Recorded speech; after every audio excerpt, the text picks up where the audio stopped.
இறைவனுக்கு கும்பிட்றதுக்குன்னு ஒரு நாட்கள் இருக்கும். இப்போ ஏகாதசி இறைவனை கும்பிட்றது, அமாவாசை இதெல்லாம் பார்க்கும்போது முன்னோர்கள் கும்பிட்றதாங்க. புரட்டாசி மாதம் இறைவன் வழிபாடு தான்.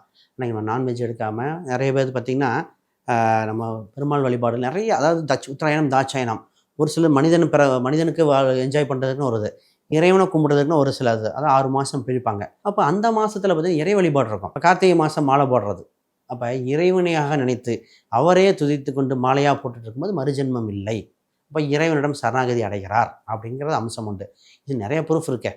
இதை நம்ம எப்படி நம்ம ப்ரெசென்ட்டில் பார்க்கும்போது இதே ஒரு சிலர் பார்த்திங்கன்னா அடுத்த குழந்தை பிறக்கும்போது அவர் முகஜாடை இல்லாமல் அவங்க கேரக்டர் இல்லாமல் பிறக்கும். இப்போ முன்னோர்கள் பார்த்திங்கன்னா அவங்க சொல்லுவாங்க தாத்தா மாதிரி, பாட்டி அப்பா மாதிரின்னு சொல்ல மாட்டாங்க. அப்போ இவங்க சொல்லும்போது அப்பா மாதிரி அப்படின்னு சொன்னால் நம்ம அவரே அப்போ தாத்தா மாதிரி, அப்போ இவங்க இறந்துட்டார் இடையில, அவங்க குழந்தை வளருதுன்னா தாத்தா மாதிரின்னு சொல்லுவாங்க. அப்போ இவரோட கர்மாக்கள் இதாகிடுச்சு, அவங்க முன்னோர்களோட தான் வந்திருக்குன்னு சொல்லலாம். அப்போ இந்த ஒவ்வொரு குறிப்பிட்ட நாள் குறிப்பிட்ட மாதத்தில் நம்ம இயற்கை எதி இறைவனிடம் சேரும் பொழுது கர்மாக்கள் எல்லாம் கலைந்து நம்ம நேராக சொர்க்கத்துக்கு போகிறோங்கிறது அமைப்பு உண்டுமா, நிச்சயமாக உண்டு.